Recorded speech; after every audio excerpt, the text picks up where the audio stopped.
pagi anak-anak. Nah, hari ini kita akan bahas tentang pasar ya. Nah, jadi kalau berbicara pasar, Ibu rasa semua sudah pernah ke pasar ya. Nah, jadi kita akan lihat pasar itu adalah sebuah tempat di mana bertemunya pembeli dan penjual yang melakukan kegiatan transaksi ya.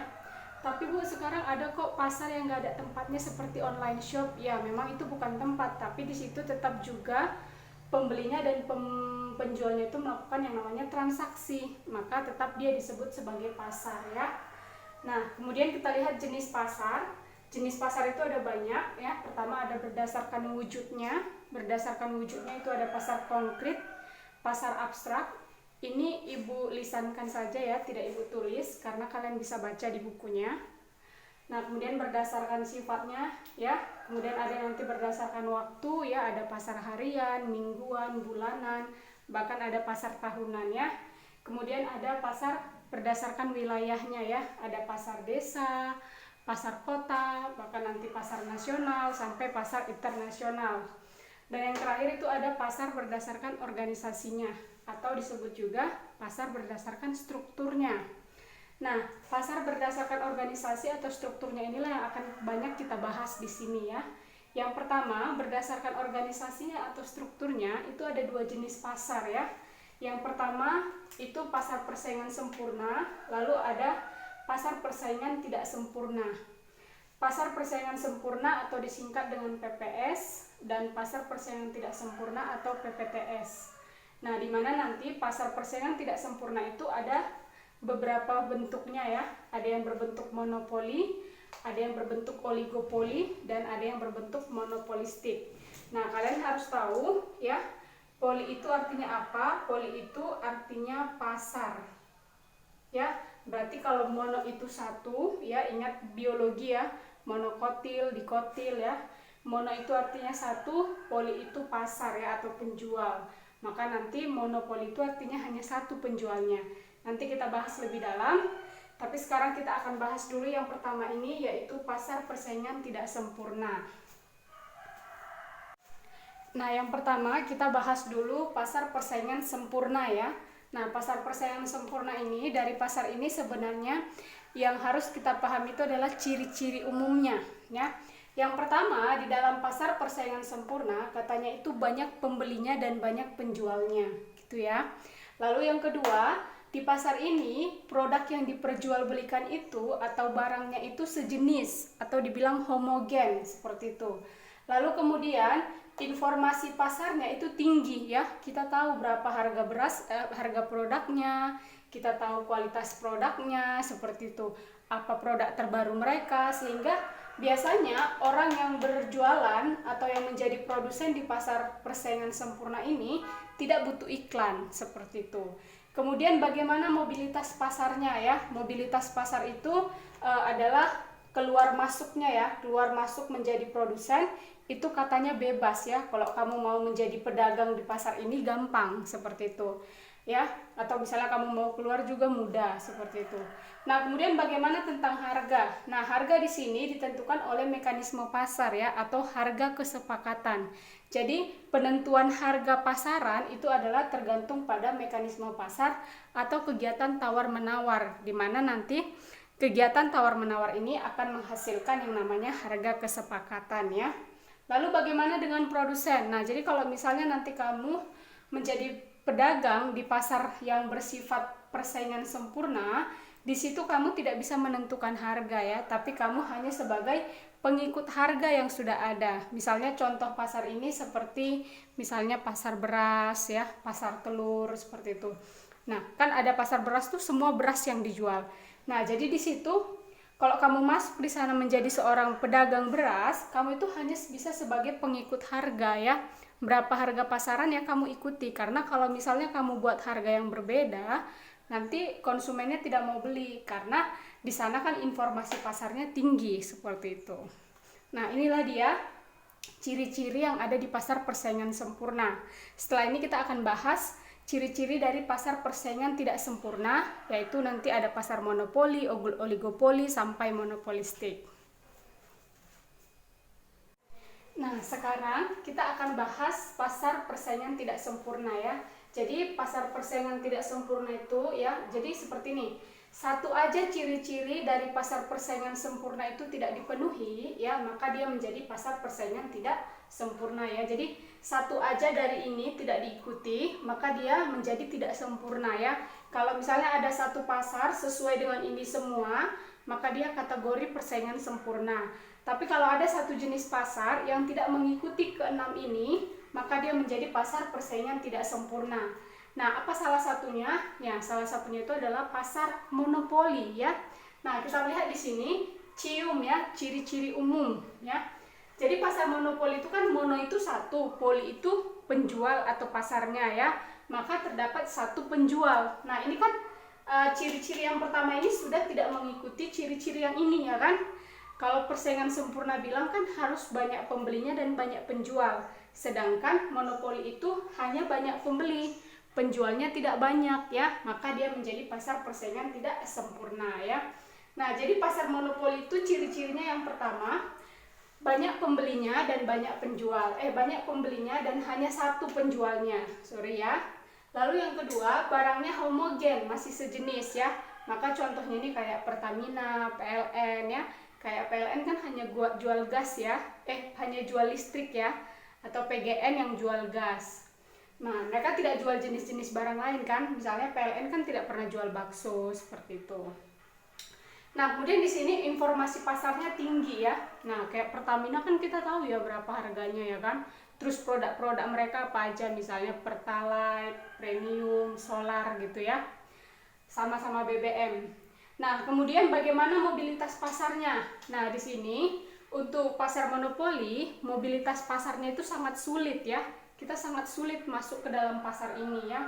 Karena apa? Karena ada syarat mutlak, itu izin dari pemerintah. Makanya biasanya pasar monopoli ini banyak yang berbentuk BUMN ya. Pasar monopoli ini banyak yang berbentuk BUMN. Karena itu adalah syarat mutlak dari pemerintah dan dia membutuhkan modal yang sangat besar ya. Nah, kemudian bagaimana dengan harganya? Harganya itu ditentukan oleh produsen karena cuma dia penjualnya. Jadi terserah dia mau buat harga berapa karena dia tidak punya saingan ya.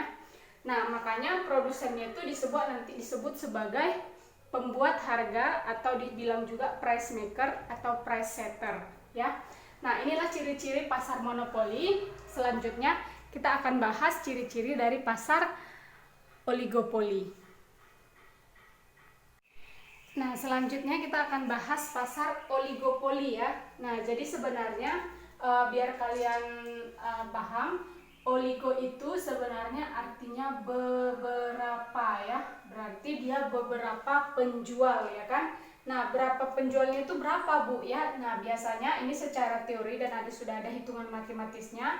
Dia 2 sampai 20 penjual ya. Kalau lebih dari 20 penjual, dia tidak disebut lagi sebagai oligopoli, tapi nanti mungkin dia disebut sebagai pasar monopolistik ya. Nah, jadi ciri-ciri oligopoli yang pertama itu adalah banyak pembelinya, tapi penjualnya beberapa. Kalau monopoli tadi kan hanya satu penjualnya.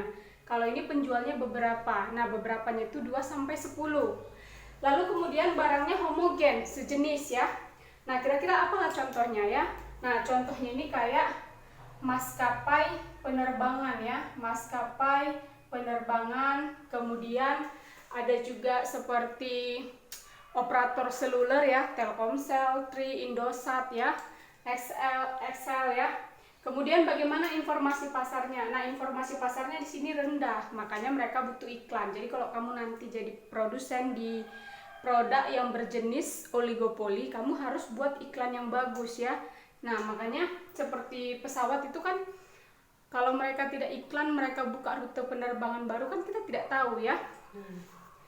Atau misalnya nih, Telkomsel, mereka punya promo paket data, kalau mereka tidak iklankan kan kita tidak tahu, seperti itu. Nah, bagaimana mobilitas pasarnya? Mobilitas pasarnya ya masih sulit juga, tapi bisa karena memang di sini tidak ada izin pemerintah ya, atau tidak ada syarat mutlak dari pemerintah seperti itu. Ya, kemudian harganya ditentukan oleh pemimpin harga. Jadi nanti di pasar oligopoli ini produsen itu berperan ada dua, ada yang sebagai pemimpin harga, ada yang sebagai pengikut harga ya. Nah, kita ambil contoh maskapai penerbangan. Kalau kalian hitung maskapai penerbangan lebih nggak dari 20? Nggak mungkin nggak ya, karena misalnya Garuda, Lion, Sriwijaya ya, Indonesia itu nggak punya lebih dari 20 maskapai penerbangan. Makanya maskapai penerbangan itu adalah kategori pasar oligopoli tuh ya. Nah, kemudian contoh maskapai penerbangan itu pemimpin harganya itu adalah Garuda ya. Jadi kalau misalnya saya andaikan, misalnya di sini Garuda pasang harga di sini ya, maka nanti maskapai lain akan mengikuti di sini di bawahnya. Kalau misalnya tiba-tiba Garuda menurunkan harga di sini, maka yang lain ini juga akan turun ya. Makanya mereka sebagai pengikut harga. Nah, Garuda itulah sebagai pemimpin harganya, atau Telkomsel ya. Kalau Telkomsel naik harganya, yang lain pasti ikut naik. Tapi kalau misalnya tiba-tiba Telkomsel turun harganya, maka yang lain juga akan turun. Karena di dalam pasar oligopoli untuk produk operator seluler, Telkomsel itu adalah termasuk yang sebagai pemimpin harganya ya. Nah, jadi ini keterangan untuk pasar oligopoli. Bu harap kalian bisa paham. Nah, selanjutnya kita akan bahas pasar monopolistik ya, the last. Nah, yang terakhir dari pasar persaingan tidak sempurna itu adalah pasar monopolistik ya. Nah, jadi pasar monopolistik ini dia katanya banyak pembelinya, tetapi juga banyak penjualnya ya, lebih dari 20 ya. Kemudian barangnya homogen, tapi dia terdiferensiasi ya. Terdiferensiasi itu artinya terbedakan oleh mereknya atau bentuknya, seperti itu. Nah, contoh produknya ini apa? Contohnya ini kayak mie instan ya, mie instan, shampoo, sabun ya. Nah, itu kan kalau dihitung mie instan itu lebih dari 20 ya produk mie instan ya, atau misalnya juga air mineral ya, shampoo, sabun ya. Sama-sama sabun tapi terbedakan oleh bentuknya. Sabun ada yang kotak lah, ada yang love ya, ada yang bulat, ada yang segitiga sabunnya ya.